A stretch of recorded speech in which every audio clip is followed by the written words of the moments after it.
नमस्कार मित्रों, आप सबका स्वागत है मेरे एस्ट्रो चैनल एस्ट्रो आर्टियरी में। आज हम बात करेंगे मकर राशि।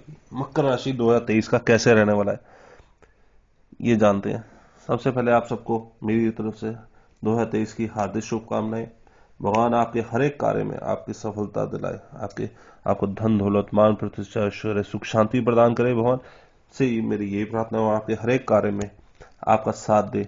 भगवान से मेरी यही प्रार्थना है। चलिए अब सबसे पहले हम इसकी ओवरऑल पिक्चर देख लेते हैं कि मकर राशि का 2023 का ओवरऑल कैसा रहने वाला है। तो ओवरऑल पहले जो पिक्चर जो दिख रही है अभी तो 7.5, ये तो आपने 60 शनि की, ये तो आपने कब से सुना होगा, चल ही रही है। तो अब ये जो खुशखबरी दे सकते हैं, 17 जनवरी के बाद शनि चेंज होंगे, क्योंकि आपके तो लगन में बैठे हुए थे, आप ही की राशि में बैठे। तो अब वो महाराज जी थोड़ा सा आपकी 7.5 का जो अंतिम चरण शुरू होने लगा, तो जो आपके कष्ट थे अब वो कष्टों से आपको निवारण मिल होने वाला है। जो भी आपके कार्य रुके थे अब उन कार्यों में भी आपको सफलता के आगे आयाम बनते हुए नजर आएंगे। बृहस्पति महाराज भी अपनी राशि चेंज कर रहे हैं, तो बृहस्पति जी महाराज भी अपनी राशि चेंज कर रहे हैं, तो वो भी आपको साथ देंगे। राहु केतु भी इस साल आपके चेंज हो रहे हैं। तो ओवरऑल देखिए जी, वैसे तो 9 के 9 ग्रह चेंज होते हैं, पर 4 ग्रहों की हम बात क्यों करते हैं, हम सिर्फ 4 की बात क्यों कर रहे हैं, बृहस्पति शनि राहु केतु, क्योंकि ये सबसे स्लो मूविंग प्लैनेट है। एग्जाम्पल दे देता हूँ, राहु केतु जैसे 30 अक्टूबर को चेंज करेंगे, गोचर चेंज करेंगे, तो उसके बाद ये इनका गोचर 2024 में चेंज नहीं होगा, 2025 में चेंज होगा। तो 2023 में अक्टूबर में जहां राहु केतु बैठ जाएंगे 2030 के बाद 30 अक्टूबर 2023 के बाद, वहां पे वो पूरा 2024 में वही रहेंगे, 2025 में जाके अपना गोचर चेंज करेंगे। तो इसी तरह बृहस्पति और शनि भी जो है वो अपना गोचर के लिए काफी समय लेते हैं, जहां जहां बैठे होते हैं वहां काफी लंबे समय के लिए बैठे होते हैं। और चंद्र महाराज तो जैसे 2.5 दिन में अपना गोचर चेंज करते हैं। तो इसलिए हम इन चारों की बात इसलिए करते हैं क्योंकि ये बहुत स्लो मूविंग है, और जहां बैठते हैं उसके लिए वहां पे काफी लंबे समय के लिए काफी लंबा इम्पैक्ट डालते हैं। ओवरऑल पिक्चर देखते हैं। ओवरऑल पिक्चर फिलहाल तो ऐसी चल रही है जैसे काफी समय से आपकी चलती आ रही है, तो उसमें फिलहाल अभी कोई चेंजेस नहीं है 17 जनवरी तक तो नहीं। 17 जनवरी के बाद शनि अपनी राशि चेंज करेंगे, आपके लगन से दूसरे में आ जाएंगे, भाग्य स्थान कहलाया जाता है। तो अब आपका भाग्य जो है अब आपका साथ देगा। अब आपके जो जितनी भी कष्ट थे अब आपके उसका कष्टों का निवारण होता हुआ आपको दिखाई देगा। अब आपके हर एक कार्य में आपकी सफलता की तरफ आप बढ़ते हुए नजर आएंगे। खास तौर से देखिए 22 जनवरी को शुक्र महाराज भी शनि के साथ आपके लगन से दूसरे में शनि के साथ ही गोचर करेंगे, और एक करेंगे 15 फरवरी तक के लिए। तो ये 22 जनवरी से 15 फरवरी तक का जो वक्त होगा ये आपके लिए तो बहुत ही बेहतर रहने वाला है। बृहस्पति भी आपके तृतीय बैठे हैं। बस राहु केतु की जो एक दिक्कत चल रही है कि कार्य में आपकी सफलता ही नहीं मिल रही है, खर्चे बहुत हो रहे हैं, वो उससे भी छुटकारा तो आपको जो है ये 14 जनवरी के बाद तो उससे भी छुटकारा मिलने वाला। जो खर्चा चल रहे हैं, आमदनी हो नहीं रही है, खर्चे बहुत हो रहे हैं, तो अब उस खर्चे से निजात मिलती आ रही है। जनवरी फरवरी मार्च अप्रैल मई, ये जो 5 महीने हैं इसमें आपको अगर जनवरी फरवरी मार्च अप्रैल का बीच का वक्त तो छोड़ दे, तो मई तक का जो समय है वो बहुत बेहतरीन रहने वाला आपके लिए, पैसों को लेके काम काज को लेके हर तरह से। तो अब जो आपने पहले वक्त देखा है उससे तो बहुत बेहतर वक्त आने वाला है। तो अब इस वक्त को आप कैसे यूटिलाइज करते हैं ये आप पर है। कष्टों से आपको मुक्ति मिलेगी। शत्रुओं पे भी आप अप्रैल में जब बृहस्पति जी महाराज जी अपना गोचर चेंज करेंगे 22 तारीख को, वो आ जाएंगे आपके लगन से चौथे में राहु के साथ। तो राहु के साथ उस समय राहु गुरु सूर्य बुध चारों अप्रैल में इकट्ठे होंगे 22 अप्रैल को। तो ये आपके बेटरमेंट के लिए ही सबसे सही। ऊपर से देखिए संतान घर में उस समय शुक्र महाराज होंगे और शत्रु घर में मंगल, तो मंगल जो है आपके शत्रुओं को विजय बनाएंगे, और जो बच्चों के रिजल्ट्स आने वाले हैं उनके लिए वो रिजल्ट टाइम बहुत अच्छा है। वो हर तरफ से खुशियां लाने वाला है। तो ओवरऑल जो है अप्रैल का महीना तो आपके लिए वैसे ही बहुत बढ़िया रहने वाला है। मई मिड तक। मई जून में थोड़े से कष्ट होंगे, थोड़ा सतर्क रहिएगा, किसी की बातों में मत आइएगा। जुलाई बढ़िया, अगस्त में शारीरिक कष्ट, सितंबर, अक्टूबर, नवंबर ये बहुत बढ़िया। अक्टूबर में तो वैसे भी राहु केतु चेंज होता आएंगे, उस समय आपके लिए और बहुत बेहतरीन समय आने वाला है। तो अगर देखिए, अगर हम अप्रैल की बात करते हैं,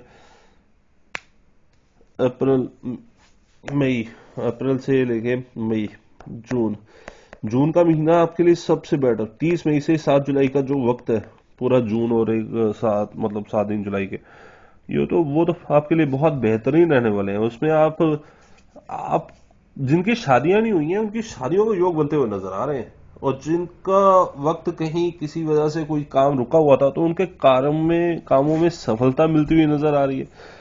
आपके कष्ट खत्म होते हुए उस समय नजर आ रहे हैं। देखिए, लोग कहते हैं कि साढ़े सती का पहला चरण, दूसरा चरण, तीसरा चरण, साढ़े सती ढैया, ये वो। महाराज जी किसी को कष्ट नहीं देते। ये हम ही है जो खुद ही कष्ट भोगते हैं अपनी ही कुछ ना कुछ चीजों की वजह से। गलतियां भी हमारी और सही काम भी हमारा। जब हम सही काम करते हैं, जब उसका रिजल्ट मिलता है, तब तो हम कभी भगवान को प्रार्थना करते नहीं है कि भगवान तूने हमारे लिए बहुत अच्छा कर दिया। थोड़ा सा कष्ट होता है तो हम भगवान को गालियां निकालने चले जाते हैं, यार ये वक्त आ गया, भगवान ने ये कर दिया, वो कर दिया। तो ये तो हमारी अपनी एक से साइकोलॉजिकल बीमारियां हैं हम सबको। लिटरली ये all over world including me, ये हम सब में एक बीमारी है कि अपने अपने गलतियां, अपने कष्ट तो दूसरों पे थोप दो, पर जब अच्छी चीज हो वो सारा सारा क्रेडिट खुद खा जाओ। उस टाइम किसी को मत पूछो, ना माँ बाप को, ना भगवान को, किसी को नहीं पूछने की जरूरत उसमें। ये हमारी बीमारी है। इस बीमारी से जितनी जल्दी हम ले लें और निजात पा लें और अपने आप को खुद ही सुधार लें, तो हमें ये कष्ट हो ही ना। देखो, ये लेक्चर है और लेक्चर कहीं काम नहीं आता, क्योंकि जिस तन लागे वो तन जाने। आपको अगर कष्ट है तो आपका कष्ट आप ही जान सकते हो। मुझे कोई कष्ट है तो मेरा कष्ट मैं ही जान सकता हूं, बाकी तो सब लेक्चर है। ये भी बात मैं मानता हूं, पर ये जीने का एक तरीका भी है भाई, आप लोगों को इसीलिए समझाता हूं। बाकी तो देखिए जी, जो होना है वो वक्त ने कर ही देना है। पर कहते हैं कि अगर हम भगवान का नाम लें और अपने माँ बाप से आशीर्वाद लें तो कुछ जो कष्ट होते हैं वो कष्टों में कमी आ जाती है। अगर एक्सीडेंट होना है तो छोटी सी खरोच आके काम निपट जाएगा। और अगर कहीं खुशियां मिलनी है, तो अगर कहीं सिर्फ एक आधी प्रमोशन मिलनी है और एक आधी लॉटरी जीतनी है और भगवान की कृपा से और माँ बाप का आशीर्वाद लो, तो हो सकता है कि इतनी लॉटरियां निकले आए, इतनी खुशियां मिल जाएं कि आप उसको समेटते समेटते थक जाओ, तब भी ना वो पूरी हो और खुशियां इतनी बढ़ जाएं। तो ये तो अपने अपना करने का एक तरीका है। दूसरी बात यह है कि आपको करना क्या नहीं है, क्योंकि देखो राहु केतु आपके बैठे हैं, आपके कार्य अभी बन नहीं रहे हैं। घर में भी सेहत सबकी खराब चलती जा रही है, बुजुर्गों की खासतौर से, और लड़ाई झगड़े भी चल रहे हैं। अगर बुजुर्ग खड़े हैं घर में हैं तो आपके अपने बड़ों से ही आपकी विचारधारा नहीं मिल रही है, बात एक ही कर रहे हो पर अलग अलग एंगल से लड़ाई झगड़े ऐसे हो रहे हैं। तो ये थोड़ा सा चल रहे हैं। इसलिए भैया एक काम करो, वैसे जो ये उपाय बताने वाला हूं तो आधी से ज्यादा दुनिया तो के लोग तो मानेंगे भी नहीं, है बड़ा सिंपल सा कि कुत्ता पाल लो। व्हाइट या गोल्डन गोल्डन मत पाल लेना, कोई काले रंग का या डबल शेडेड कुत्ता पाल लो। नहीं पाल सकते तो स्ट्रे डॉग्स जो गली में कुत्ते घूमते हैं, उनको आटे वाले बिस्कुट, मीठे आटे वाले बिस्कुट जो बेकरी से मिलते हैं, उनको डालना शुरू करो, साथ में दूध डालना शुरू करो। उससे जो घर में सामंजस्य है वो बढ़ेगा। दूसरी बात है कि आपके जो अपने ही कार्य क्षेत्र में आपको जो थोड़ी सी रुकावटें आ रही हैं या जो दिक्कतें आ रही हैं, उससे भी आपको छुटकारा मिलेगा। क्योंकि अक्टूबर में तो देखिए राहु केतु जब आपके चेंज होंगे तो आपके अपने लगन से 9वें में केतु और तृतीय में आपके राहु आ जाएंगे और केतु जो है 9वें में आ जाएंगे। तो ओवरऑल अगर देखा जाए तो उस समय ठीक है, पर उस समय आपके भाई बहनों को कष्ट शुरू हो जाएगा, उनकी तबीयत। तो इसलिए आप कुत्ता पालने तो बेहतर है। जो कुत्ता नहीं पाल सकते तो स्ट्रे डॉग जो गली में कुत्ते घूमते हैं, किसी भी कुत्ते को, अगर वो काला हो तो बहुत अच्छा, अगर चितकबरा मतलब 2 रंगी हो तो बहुत ही अच्छा, नहीं तो जो भी कुत्ता हो उसको बिस्कुट और दूध डालना शुरू कर दो। रोज रोटी डालना शुरू करो। अगर ग्रह आपके, एग्जांपल दे देता हूँ, पहले भी क्लियर कर देता हूँ, अगर आप रोटी डालोगे और वो नहीं खा रहा तो समझ लेना ग्रह ठीक नहीं चल रहे। जैसे जैसे आप रोज डालना शुरू करोगे, खाना शुरू कर देगा तो समझ लेना ठीक है। दूसरा उपाय क्या कीजिए, दूसरा उपाय ये कीजिए, कुत्ते को भी नहीं डालना, या कुत्ता नहीं पालना, या कुत्ते को रोटी तक नहीं डालनी, बिस्कुट नहीं डालना, तो भाई साहब, और जितने भी सुनने वाले हैं उन सभी से एक प्रार्थना है कि रोटी बनाओ, चाहे पहली बनाओ चाहे आखिरी बनाओ यार, जब भी बनाओ दिल से करना। एक रोटी ले लो और साथ में कुछ मीठा ले लो, गुड़ ले लो, शक्कर ले लो, कुछ भी ले लो, उसके ऊपर रख के गाय को खिलाओ मंगलवार और शनिवार को। किसी भी गाय को, काली को खिलाओ बेहतर है, नहीं तो किसी भी गाय को खिला दो, उससे भी आपके कष्ट ठीक हो जाएंगे। तीसरा उपाय बता देता हूं आपको एक और, मछलियों की सेवा शुरू करो। जो जल में विचरते हैं ना जीव, उनकी सेवा शुरू कर दो। शनिवार को कम से कम उनको मछली वाटर डालो।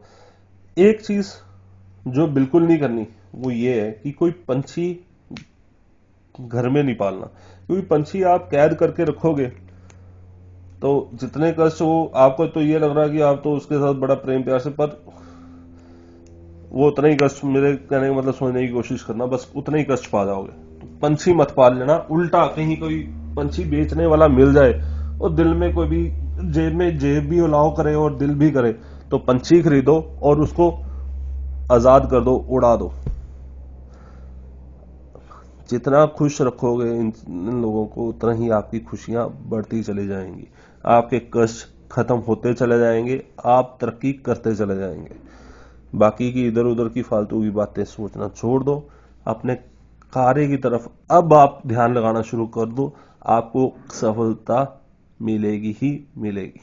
बाकी ज्यादा जानकारी के लिए आप मेरे दिए हुए नंबर पर मुझसे संपर्क कर सकते हैं। धन्यवाद।